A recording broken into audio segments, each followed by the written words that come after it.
Let's move on to the game.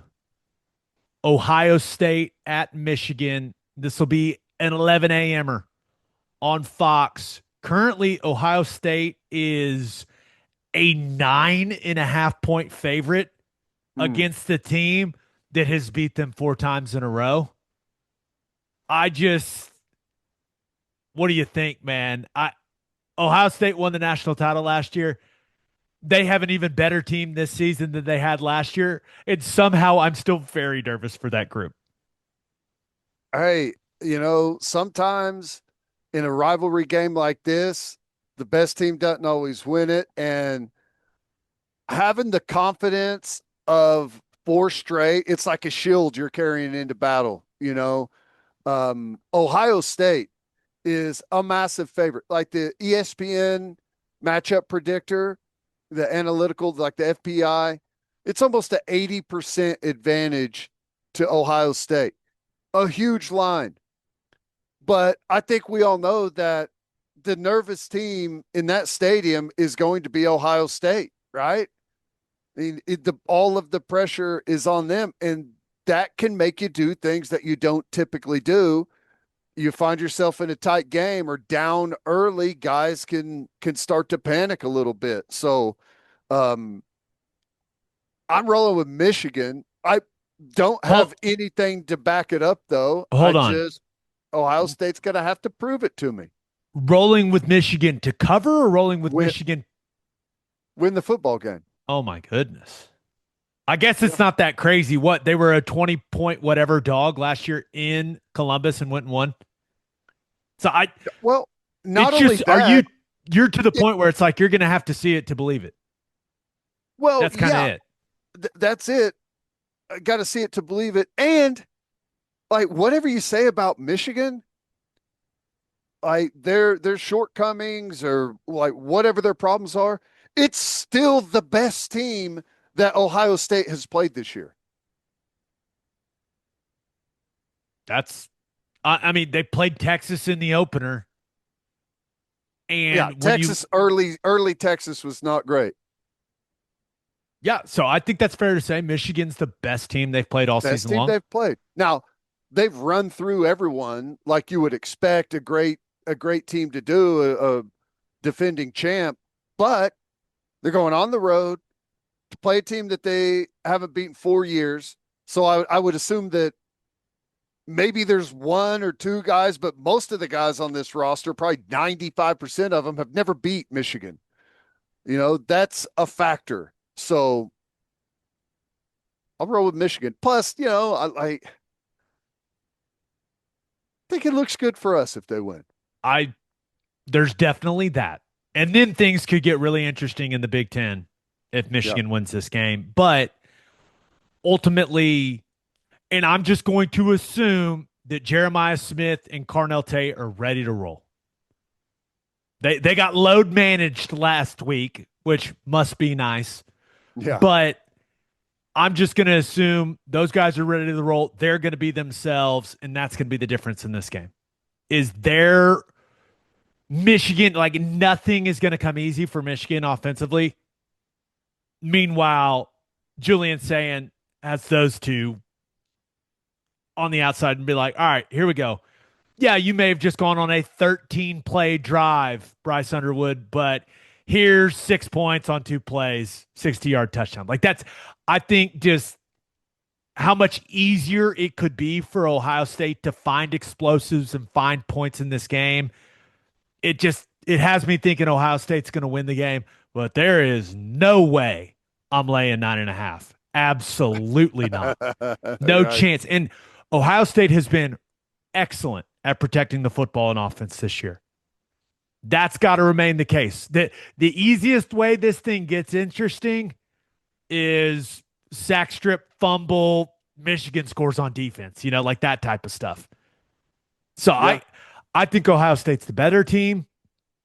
I cannot wait to see Bryce Underwood in this setting against this Ohio State defense. Like I'm very excited to watch this, but ultimately I just think Ohio State has too many guys, and I don't know. Can they really lose to them 5 times in a row? That's where my head's at.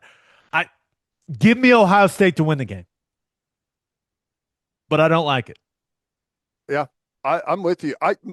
Let me ask you this question before we move on.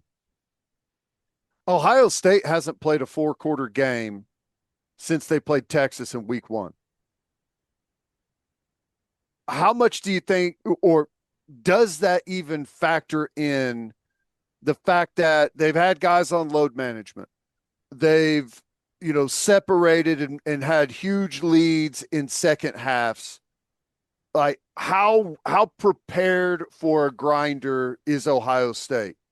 Or can Michigan even drag them into that to even make that a factor? That should be Michigan's goal. Is let's get this to 6 minutes to go in the fourth quarter as a one possession game, and let's see how they respond to the pressure. Because even though they went on that title run a year ago, there's a lot of different faces on this Ohio State team. Let's see if, as the old saying goes, pipes are diamonds.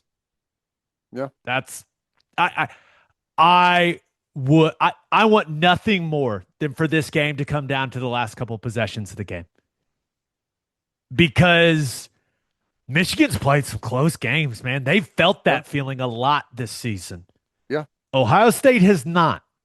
That's my point. It just whether or not you can get it there is the factor though, right? Yeah. Can you hang around? Can you build a lead early maybe and hang on and put the pressure on them where I mean they probably haven't trailed in a football game the entire year. Did they trail at what? Maybe they trailed at Washington for a little bit, maybe not. I don't know, but um it's been rare if at all ever they've trailed in a football game this year. I think if Michigan's going to make this really interesting, it's going to have a lot to do with Bryce Underwood's legs. That's the X factor in this game for me. You got to get an extra blocker in some of these run schemes, and the number one way to do that is go QB run game. Extending plays with his legs and delivering the ball down the field, scrambling, picking up key first downs. Like Bryce Underwood has to look like one of the best players in the country in this one of the most talented players in the country in this one. If Michigan's going to get Ohio State into that scenario where that lemon booty could be a true factor, Oh yeah. and that's what I want. I just want to be entertained, man. I want to be sitting there as we're waiting for our game to kick off on Saturday going, are you looking at what's going on? Like that's what I want. I just want to be entertained. I mean, it's crazy looking at Ohio State's schedule and how soft it is. And I know it's like an argument point for people about, well, the Big Ten, their schedule. I'm not even talking about that. Like, I don't think it's good for them. Like who's the best quarterback they've played? Altmaier, I mean, I don't know. They have not faced a dynamic quarterback. And I know Underwood's the true freshman, but interested to see if they can put some pressure on him. I mean, maybe not. Maybe Ohio State's just that good. And that option is not off the table. In fact, it's probably um, the most likely option on the table. But, rivalry games Dude, do weird things. that was the most likely option last year. I know. And Michigan stuffed him in a locker. So I can't wait. This, Yeah. this is what makes this weekend this is why it's so good, dude. I cannot wait to watch this game. Who even played quarterback for Michigan last year in that game? I don't know. I don't remember That's the point. who did play quarterback for him in that game. I don't know. I'll look. Michigan last season quarterback. We can get this. There's people yelling right now. Give me a hint. His last name starts with the W. Warren? Davis Warren. I remember that guy. I don't. How I about me could have. pulling that out? He's the reason I remember is him. He played against Texas. That's why I remember. I could have. I could have been here all day and never guessed that. Look at me. Hey, still got it, baby. What's up? All right, we got two more games. We got a preview. That was a lot of Ohio State, Michigan, but hey, it is what it is. They call it the game for a reason. Two more games. Oh, okay. Your face. Yes, finish your thought. They beat Ohio State. He was 9 of 16 for 62 yards and 2 interceptions. Incredible. And I've picked Ohio State to win the game. Awesome. Great. Fantastic. I feel great about it. Not worried at all. All right.